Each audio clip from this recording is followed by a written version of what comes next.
Hello, my name is Joshua, and I'll be doing our scripture reading for today. Our passage will be in Joshua 24, verses 1 through 15, and I'll be reading from the NIV version. Joshua said to all the people, "This is what the Lord, the God of Israel, says. Long ago your ancestors, including Terah, the father of Abraham and Nahor, lived beyond the Euphrates River and worshipped other gods. But I took your father Abraham from the land beyond the Euphrates and led him throughout Canaan and gave him many descendants. I gave him Isaac, and to Isaac I gave Jacob and Esau. I assigned the hill country of Seir to Esau, but Jacob and his family went down to Egypt. Then I sent Moses and Aaron, and I afflicted the Egyptians by what I did there, and I brought you out. When I brought your people out of Egypt, you came to the sea, and the Egyptians pursued them with chariots and horsemen as far as the Red Sea. But they cried to the Lord for help, and he put darkness between you and the Egyptians. He brought the sea over them and covered them. You saw with your own eyes what I did to the Egyptians. Then you lived in the wilderness for a long time. I brought you to the land of the Amorites who lived east of the Jordan. They fought against you, but I gave them into your hands. I destroyed them from before you, and you took possession of their land. When Balak, son of Zippor, the king of Moab, prepared to fight against Israel, he sent for Balaam, son of Beor, to put a curse on you. But I would not listen to Balaam, so he blessed you again and again, and I delivered you out of his hand. Then you crossed the Jordan and came to Jericho. The citizens of Jericho fought against you, as did also the Amorites, Perizzites, Canaanites, Hittites, Girgashites, Hivites, and Jebusites, but I gave them into your hands. I sent the hornet ahead of you, which drove them out before you, also the two Amorite kings. You did not do it with your own sword and bow.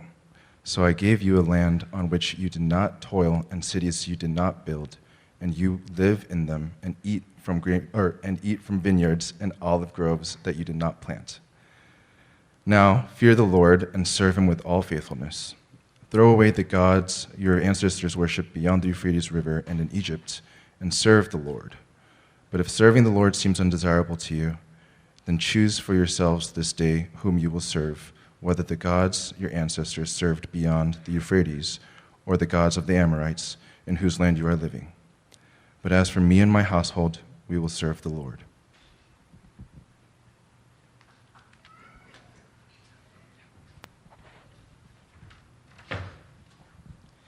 Thanks, Josh. I thought it would be appropriate to have someone named Joshua read words first spoken by a man named Joshua, and because he is soon to be my son-in-law, I think he probably couldn't say no, and so I'm grateful. I really love that passage, and at this time of year, as many of us are thinking about what lies ahead, taking stock of our lives, I want to turn to this passage for some guidance. It's our first Sunday of the new year together, and I want to welcome you to service. I really hope that you have had a little bit of time to celebrate with people that you love, to get a little bit of rest because a new year is starting. And as we start the new year, we need to do so from a place of restedness and centeredness and optimism. So I hope that you've been able to have that. If it's been really busy for you, I strongly encourage you to hold up a timeout sign to everybody around you, and this week, take a little time to just breathe and rest and get ready for the new year. The title of the message this morning is Choose for Yourselves, and it comes from the most familiar line out of this whole passage.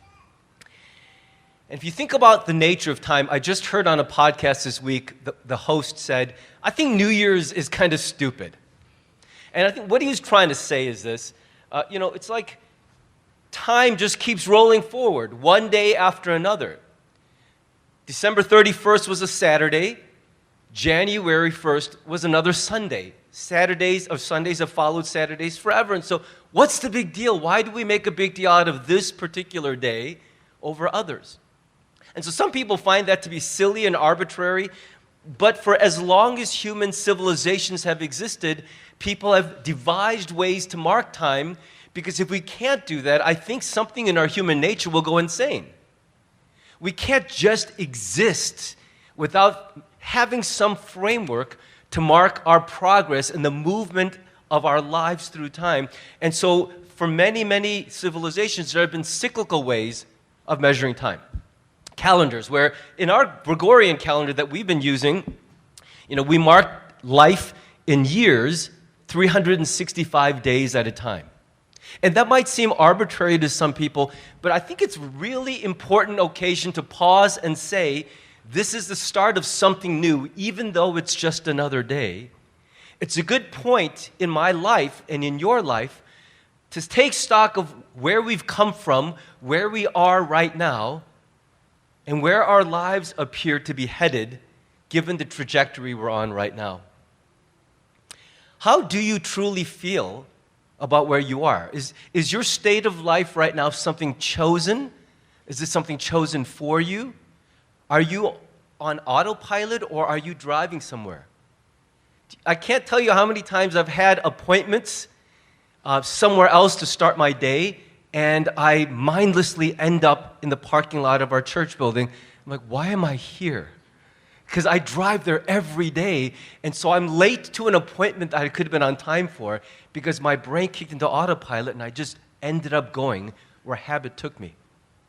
And a lot of us, our lives end up feeling like that because we're not really thinking or monitoring, how is my state? How is my heart? How is my will, my mind, my intent? Is my life today the product of feeling guided by God, making intentional choices, having a sense of my true wellness or my state of being, or am I just coasting on currents created by others? I want to turn to this passage that Joshua read for us to seek God's guidance for us at a time of the year when many of us are thinking about taking stock and charting a course for the future. And to do that, I want to set a little context for the passage Joshua just read. What was going on when Joshua spoke those words? Well, we all know the name Moses, probably less familiar with Joshua, but most people, even outside the church, know Moses. And Moses and an entire generation of people who had been freed from slavery in Egypt had by this time died and were not going to enter the promised land. Joshua had been leading Israel as the second generation leader and had begun the conquest of the promised land called Canaan.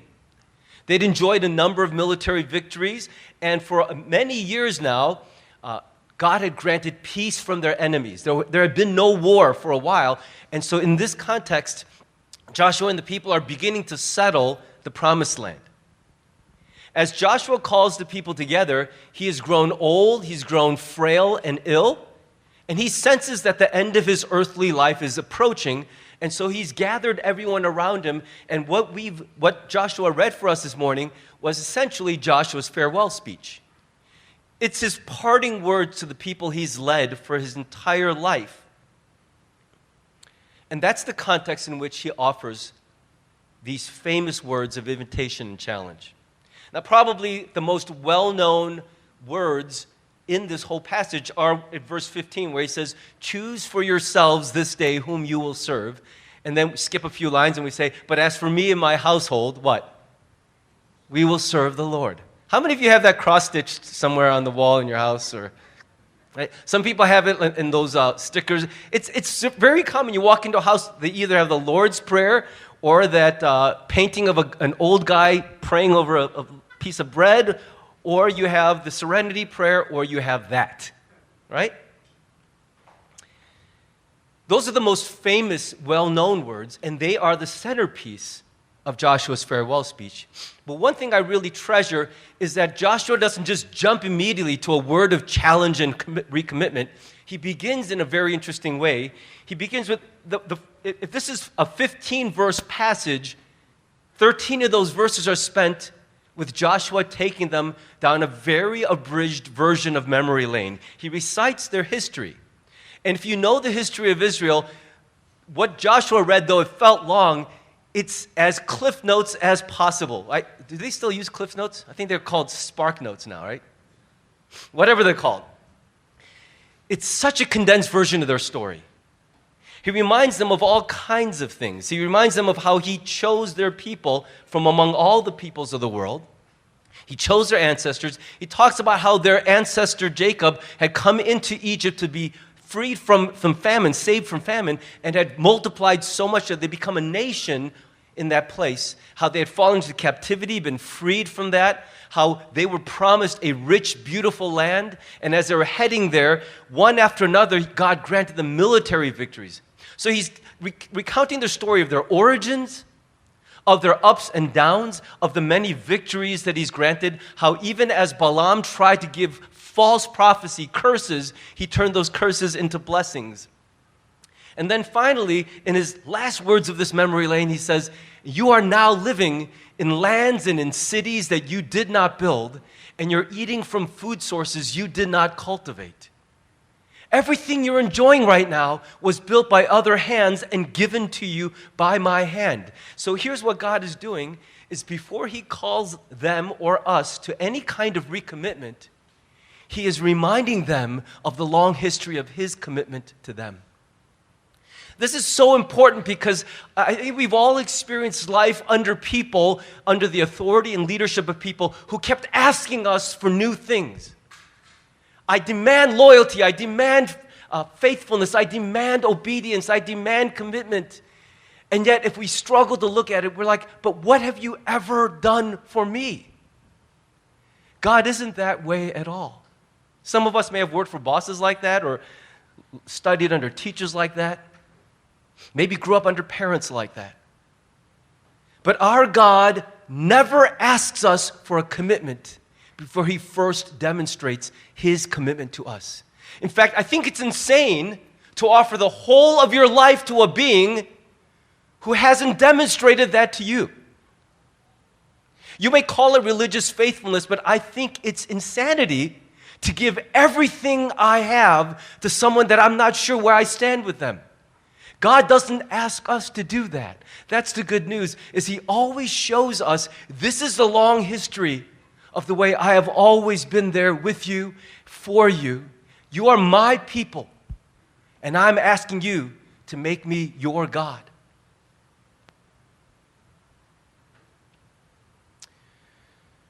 What's noteworthy in this stroll down memory lane are all the things that are not listed. Have you ever noticed that this reads a little bit like most people's social media feeds? It's all the highlights, the good parts. And you're like, where's the picture of you and your spouse right after a big fight, or your kid who has locked his room door and won't open up? Where's how messy your house looks right now, or all of that, right? The throw up your dog just made in the kitchen.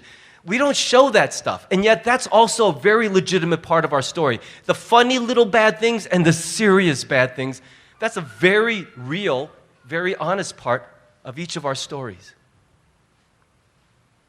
A lot of things weren't listed. The many people who died in those battles, even though God granted the final victory, it wasn't like none of us died and all of them died. Israelites died fighting wars.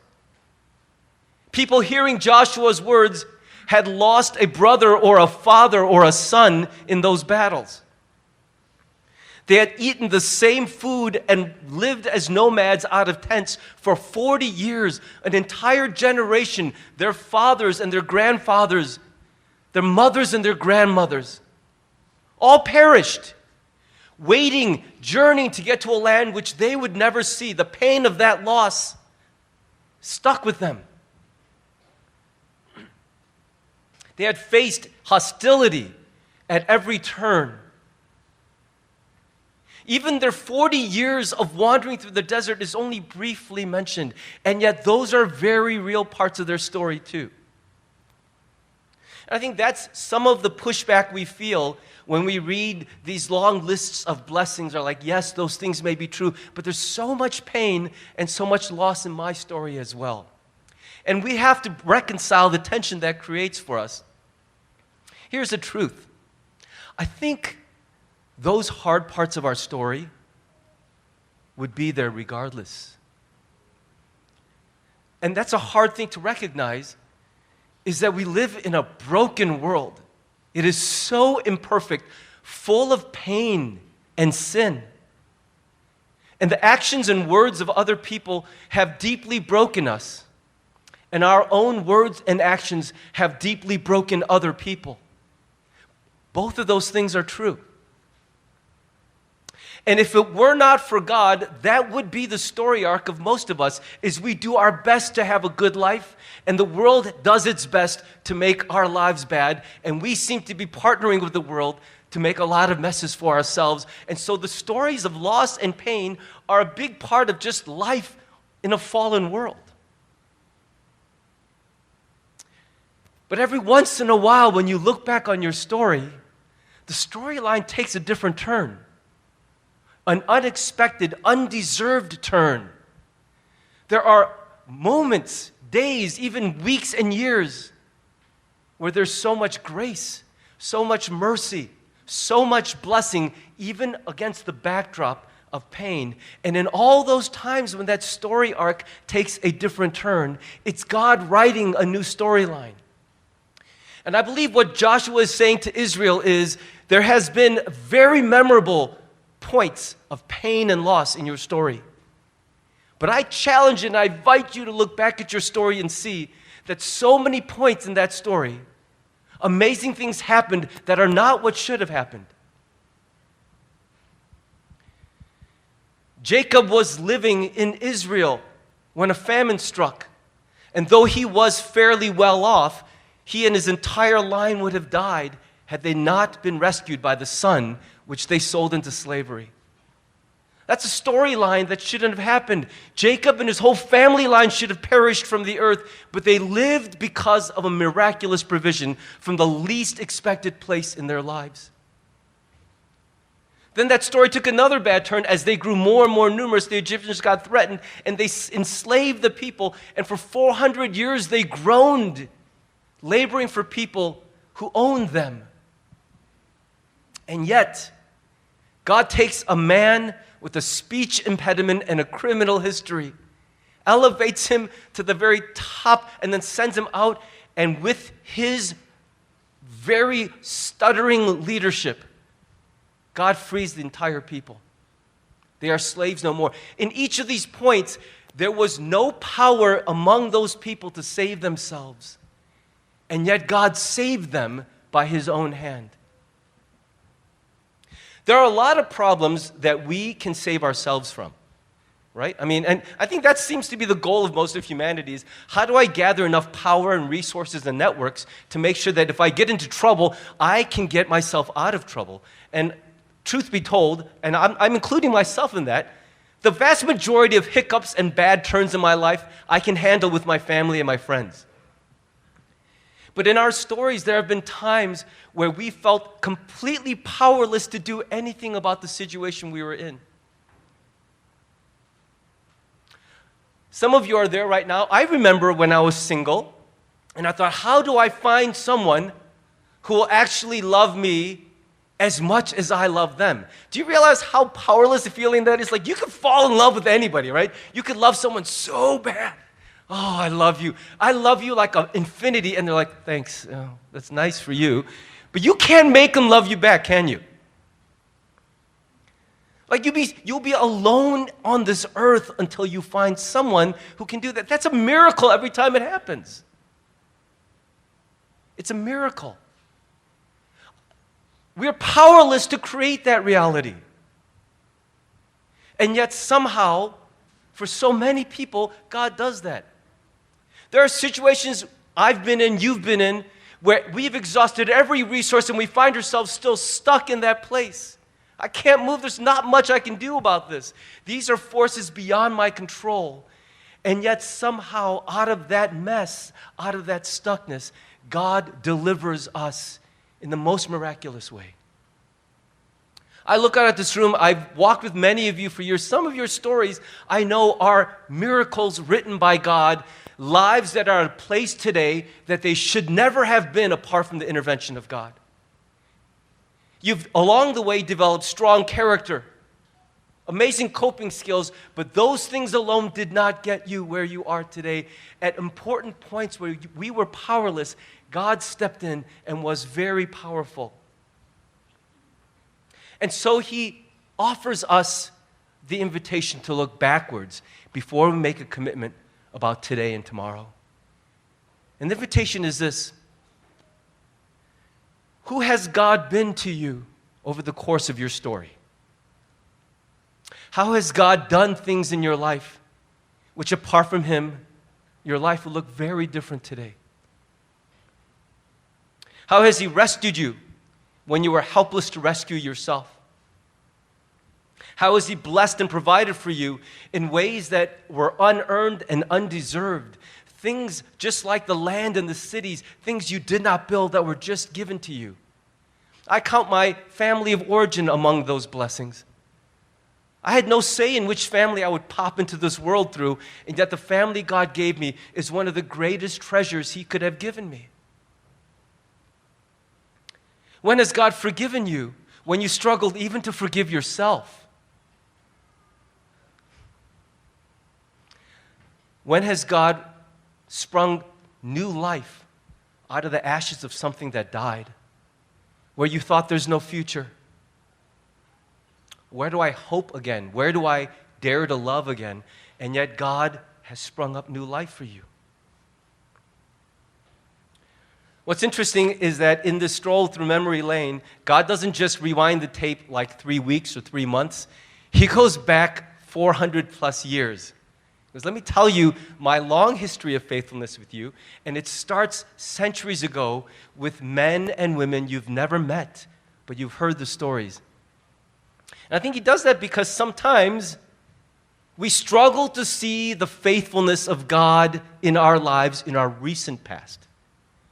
But if we go back far enough, you see Him. We would not be here this morning together if that were not true. You see His faithfulness. And for a lot of us, let's be honest, our recent memory is a hot mess. The last 3-5 years have been really hard for a lot of us. But God is in our story, and the first invitation is to look back and see Him, see His clear hand of faithfulness, of grace and mercy written through the story of your life, even in the midst of pain and loss that remain today. It's not good to be too hasty in making a commitment to God. It's good that we do that, make a commitment to God, but it's not good to do it hastily. Because for that commitment to endure, it has to be a genuine response to the goodness of God that we see. And so I invite you not to just look back a few weeks, but look back from the start of your earliest memories of God and recount the story of God who has shown up in your life, probably even before you were born. An American person came and risked cholera, death, to bring the gospel to Korea and reached my paternal grandmother, who then raised my father against all odds in the faith of Jesus Christ. And that faith, though it didn't stick for all of my dad's siblings, somehow rooted deeply in his soul. He has many siblings. Only a couple followed the Lord. The rest never, ever followed Him. And then he met my mom, and they brought us to the United States, and they raised us up in a genuine faith. None of these things I had any responsibility for. This was the story of God written in my life before I was even created. Where is God in your life? Look for Him. Acknowledge His faithful presence woven through your story, because it is that good God to whom we will recommit our lives.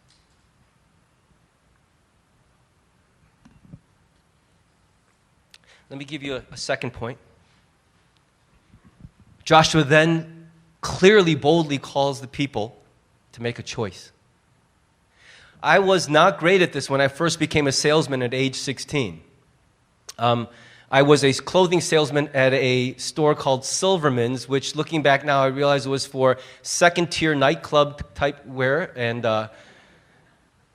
my manager, he basically taught me how to sell. And he said, here's how you sell. You lie your butt off and tell them everything looks awesome on them. So I'm like, okay. And I did that pretty well. I'm like, dude, that shirt. I've seen 6 guys try it on. It's just like it's made for you. And they're like, really? I'm like, you know what else? There's another one over here. This one also. Oh my gosh. And but the thing is, these guys would feel so good, and then half of them would walk out with nothing.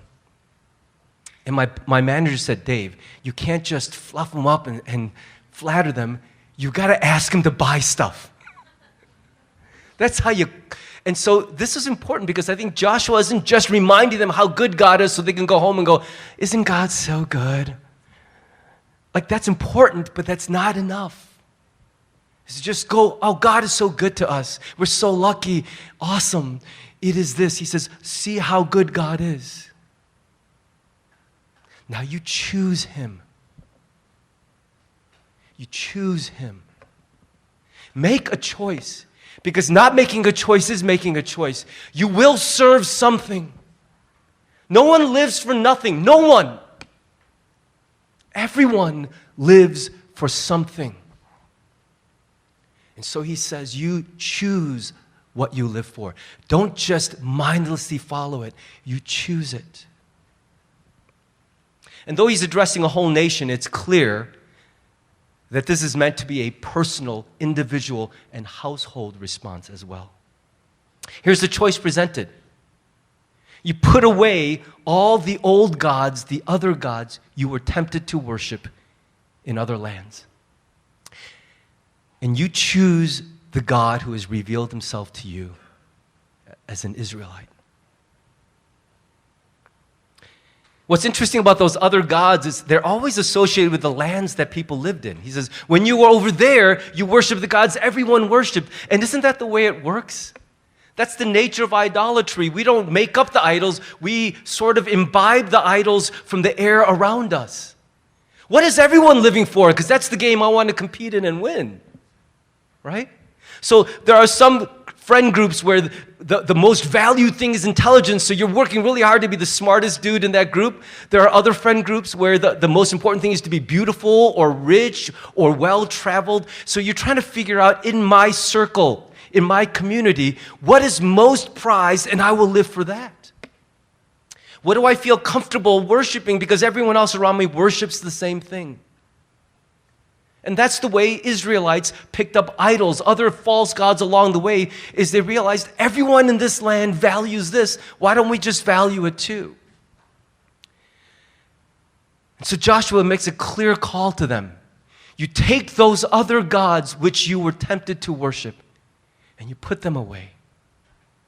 And you fix your eyes on the one true God, and you give yourself to Him. These other gods are what we would call today idols. Things that we are tempted to value supremely. In this excellent book, and here's your second book recommendation for the day, this book called Counterfeit Gods by Tim Keller. I've referenced it before. I think it is the most well-written, clear, concise treatment of idolatry in the modern world that I have ever read. I strongly recommend it to you. He says things better than just about anyone else. I regret reading it because then I can't plagiarize him, but I wish I'd said those things because it's so clear. In his book, he calls these idols or other gods ultimate things. He says that it's our human nature to take good things and love them and prize them so much we turn them into ultimate things.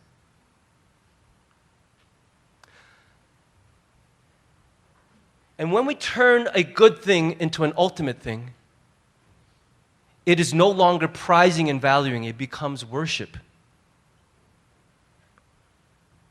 It is what we spend our whole lives gaining, acquiring, protecting, pursuing. It is the most valuable thing to us. And if we lose it, there's no recovery from that. Here's what he says about the effect on us when we lose what becomes an idol or an ultimate thing to us. He says there's a difference between sorrow and despair. Sorrow is pain for which there are sources of consolation. Sorrow comes from losing one good thing among others. Oh, I lost this, but at least I have that. Despair, however, is inconsolable because it comes from losing an ultimate thing. When you lose the ultimate source of your meaning or hope, there are no alternative sources to turn to. It breaks your spirit. What is that thing which, if you lost it, you would be undone? There's no recovery. I remember in the 1920s, late 1920s, when the Great Depression fell, it was a common occurrence in New York City to see very wealthy people who had lost so much in the stock market cast themselves out the windows of their buildings. And that's a tragedy for me because you can recover the loss of money, but you cannot recover the loss of life. And yet for those people, that wealth that they had worked so hard to accumulate became not just a good thing, an ultimate thing. They could not conceive of a future on this planet in the wake of that loss. And as a result, they gave up their lives because that life was their fortune. That fortune was their life. That's how you locate the other gods in your life. That thing which, if you lost it, there would be no other source of comfort in this world for you. You would walk away from everything else. What is that for us if we have one? And the invitation is to make sure that if there is such a thing which competes with God for that ultimate space in your heart, we do well to put those things in their proper place. Not to get rid of them, not to turn our backs on them, but to receive them as what they are, a gift, a blessing, a good thing, but not an ultimate thing. Because if we turn a good thing into an ultimate thing, and that thing is gone, there is no future. There's no recovery. The point is not to add guilt to anything. It is to say this. Here's what Joshua is saying. Only God can bear the weight of all our hopes, all of our fears, all of our needs. Only God is reliable enough to bear the weight of that. And if we dare to place anything else in that spot, those things are not reliable in the extreme. The people we treasure can walk away from us, or they can be taken from us.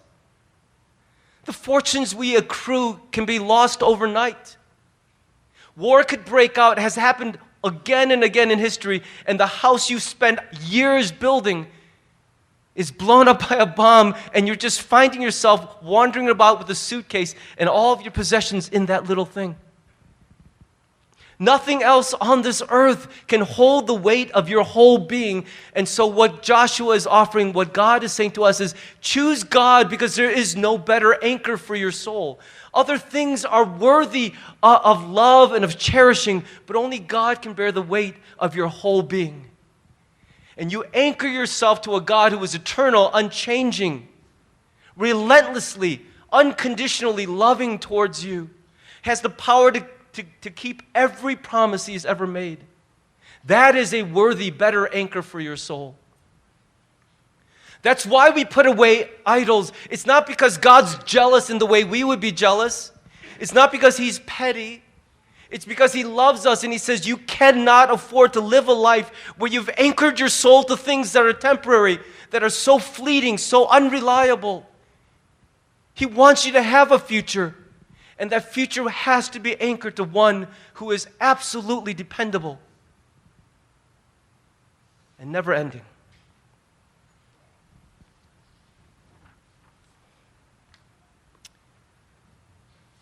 I'm realizing more and more that for us pastors, the great irony is that the church and our ministry can become that very thing. There's nothing worthy of our whole hopes that's better than God. And so Joshua says, look at the way God has been faithful through your whole life story. And respond to the goodness of that God today by intentionally choosing Him and putting aside those other things which you were tempted to put in his place. Now, the part I didn't include in the message, the text that follows, is the people going, yes, we'll follow God. And Joshua goes, you can't follow God. Give me a break. You're just saying that. And no, we're serious. He goes, well, whatever. And he's having this hilarious argument with them. And finally he goes, we're serious. And Joshua goes, all right, you better be serious because this is a serious promise you're making. I kind of summarized it. But if you get a chance to read it, it's a pretty funny exchange to read.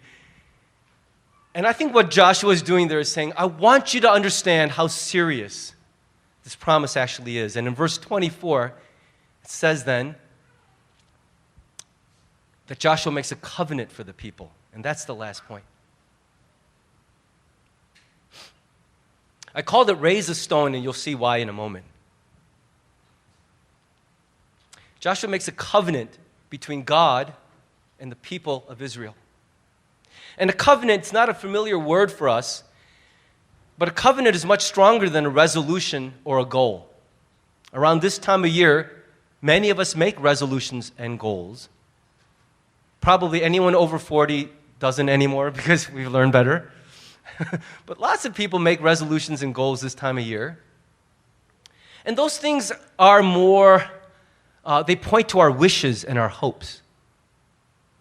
They point to the imagined and desirable future us we'd like. But a covenant is a very different thing. A covenant is a weighted, seriously considered, and deeply binding promise. It's a promise that has divine weight attached to it. That's why we don't throw the word around loosely. There aren't that many covenants. We have lots of contracts in our world, but we have very few covenants. Marriage is one such covenant. Probably the implicit covenant between parent and children is another. But a covenant is a very, very serious two-way promise. It requires total commitment from both parties. And it stipulates that the benefits that are part of that covenant hold only while both parties are fulfilling their part of it. In other words, they're not just promises that are unconditionally guaranteed. They are contingent on both parties honoring their side of the promise with all seriousness and intent. And when the promise is broken by either party, the consequence of that broken promise is very serious as well. Just a bit earlier, in another speech, or possibly an earlier part of the same speech, Joshua says these words to spell out for the Israelites the nature of covenant with God. Now I am about to go the way of all the earth. That's another way of saying I'm about to die. You know with all your heart and soul that not one of all the good promises the Lord your God gave you has failed. Every promise has been fulfilled. Not one has failed. But just as all the good things the Lord your God has promised you have come to you, so he will bring on you all the evil things he has threatened until the Lord your God has destroyed you from this good land he has given you. If you violate the covenant of the Lord your God, which he commanded you, and go and serve other gods and bow down to them, the Lord's anger will burn against you, and you will quickly perish from the good land he has given you. The irony is that the most reliable way to hang on to the good gifts of God is to not make them ultimate things, is to treasure the God who is the giver of all things above every other thing, to worship only God and never worship anything or anyone else. And the promise of God is if we will bind ourselves to him in this covenant, his binding himself to us will be relentless. It will be faithful, unfailing. And that's the part we love as modern evangelicals. We love the promises of God and his kindness and his mercy. But there's another side of God we cannot ignore, or else he is no longer a God worth following. If you had a friend who every time you were late or you blew him off, he's like, whatever, it's okay. That friendship won't last because you won't take him seriously anymore. What you need is a friend who goes, hey, that was really hurtful. I was expecting you to show up and you didn't come. I thought we were friends. That's a real friend. They take your presence, your faithfulness seriously, and they take your betrayals seriously. You don't value people who you can betray without consequence. That's not a real relationship at all. And it's no less true with God. We major on holding God to all His promises to us, but He says, I am calling you also to take very seriously your covenant with me. I won't be sharing your heart with anyone else. Put aside your other gods and serve me and only me. This is our covenant today. I will bind myself to you. You will bind yourself to me. This is the invitation of God. It is not simply expect the unconditional, never-ending flow of blessing no matter what. It is this. The love of God is unconditional, but the blessings and promises of God have always been conditional. It's God whose job, whose responsibility it is to look after your wellness, to show love to you, to protect you, to provide for you. It is not your job to do those things and guarantee them for yourself because you are powerless ultimately to do that. And His invitation to you in this covenant is bind yourself to me, and I will bind myself to you. That's the nature of covenant between God and Israel. But Jesus didn't obliterate that system. He fulfilled it. In fact, whenever we take communion, that's the thing that we celebrate. Jesus Himself said it, this is the seal of the new covenant between God and you in my blood. What we celebrate at communion is that through His sacrifice, Jesus sealed this deep, solemn promise between us and God that we would belong to Him and He would belong to us. There is no real thing called nominal Christianity.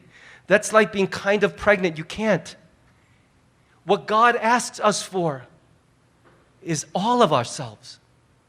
And that's why the choice presented is either the other gods available in this world or the one true God. And both is not a choice because they won't share you with one another. The other gods of this world demand the totality of your being. And the living God also demands the fullness of your being. He doesn't want to share you with another. And so He offers the whole of Himself in the person of Jesus to you. And the invitation now is to offer the whole of yourself to Him. Church, I love our church. And I don't mean it like as an organization. I've walked with many of you for a long time. I do care what happens to all of us. And I care about what happens to us in the temporary, fleeting nature of this earthly life. But even more, I care where we stand with the living God. I don't want us to waste our years having made another choice and not acknowledging that other choice. Believing that somehow we can keep both God and the other gods in our lives and within our hands' reach at the same time. It is not true that that's possible. I don't ever want to preach in a way that offers the impression that's possible. God asks for all of us, the fullness of our being. He invites us to covenant, and that's what makes me want to worship Him, is that is what a real God would do. He wouldn't ask that we would make Him our hobby or our pastime. He would say, I am everything. You come and give me everything. And He doesn't have to add this last part, but He says, and I also then will give you the fullness of myself. Let me close this way quickly. Joshua does two things. Because it was customary in those days that when a covenant is made, much the way we sign contracts, there has to be a physical representation of that promise that's being made. These rings that we wear after we get married, that's a symbol of a physical covenant representation. I lost mine, so I bought this on Amazon. I just started wearing it again. But It's an important symbol, okay? It doesn't make me married. It just reminds me that I am. It's a constant daily reminder that I have to honor what this thing represents. And so Joshua does a couple things. The first thing he does is he writes everything in the book of the law. They had a community Bible, a scroll, and in that scroll they would record the annals of their history. And on that day, as all the people solemnly considered it, as he said, you can't, and they said, yes, we can. No, you can't. Yes, we can. All right, I'm writing it. I'm writing it. God, all these people said today that they will choose you. Some comfortable days are coming, days of plenty, days of victory, days of rest and ease, and they will be sorely tempted to forget. I'm writing this down. And there's something powerful about when you write something down, isn't there? It exists as a record, and not just as legally viable stuff to hold against you, but it is a place that they looked frequently. It's a constant reminder and inspiration to honor that promise. Then he raised a large stone and put it under a sacred tree, and he said, this is a site that people will pilgrimage to. They will walk past all the time, and when they see that tall stone, they will remember the promise they're making, and they will even tell their children, you know that rock right there? Rocks don't just lean up against trees by nature. Someone put that there for a reason. Let me tell you the story. And they will remember what they felt that day, when they were hungry and raw and still settling the promised land. And years later, when they have 18 franchises and a huge business and they live in comfort, they will walk past that tree and still remember that one day, a long time ago, they promised God that he would have all of them. These stones are important. These monuments, these memorials that are physical are important so that we can continue again and again to choose God. They remind us of something we've done. Can I encourage you, if you're willing to make a renewal of your commitment and covenant with God as we enter the new year, if you're willing to embark on that journey, do something physical to represent it.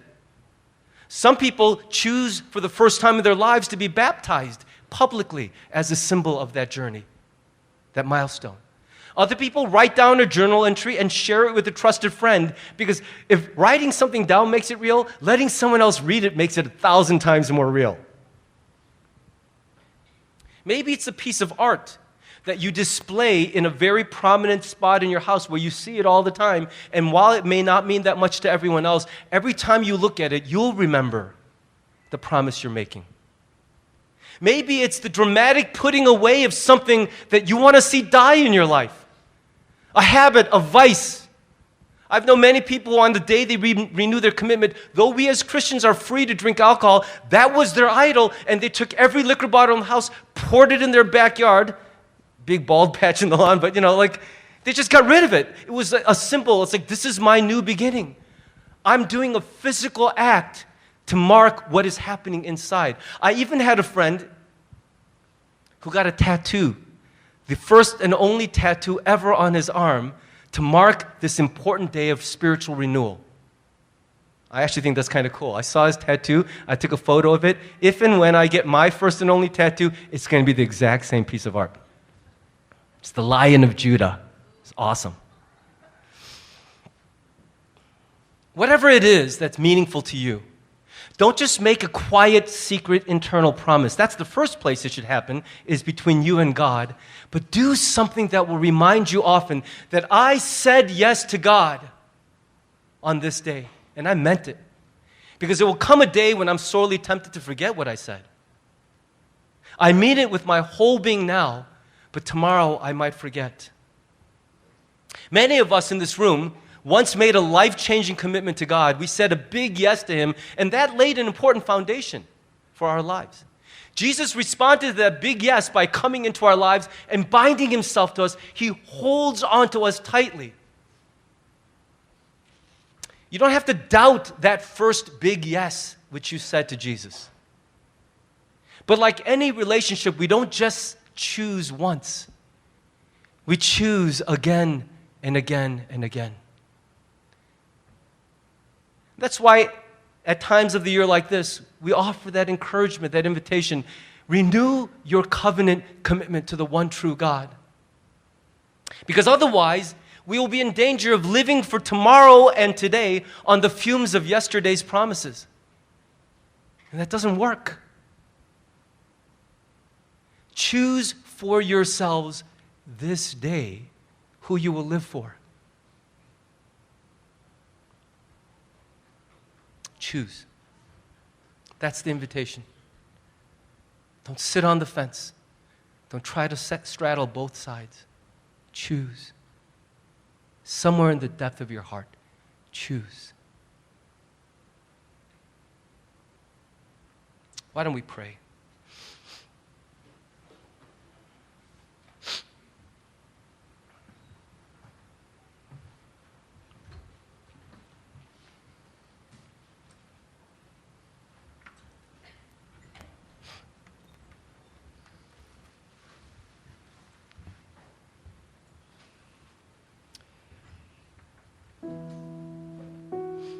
There's so much that's not being said in a message like this.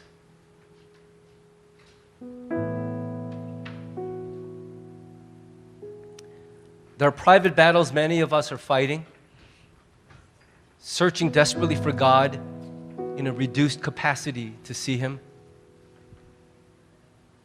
God has things to say to you in that situation as well. But this morning, I ask you to hear only what was said. Whatever your state, you have the ability today to make a concrete choice at some level who and what you will live your life for.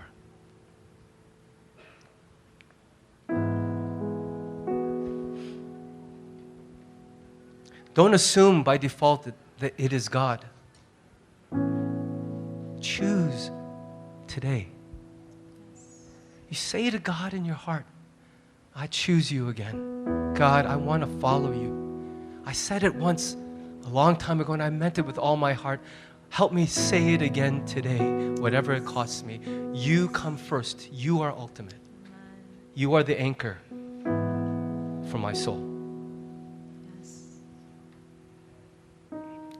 I'm going to leave you with that, give you a minute of silence to say what you need to say to God, to hear His voice in you. And then we'll close out our service with a song.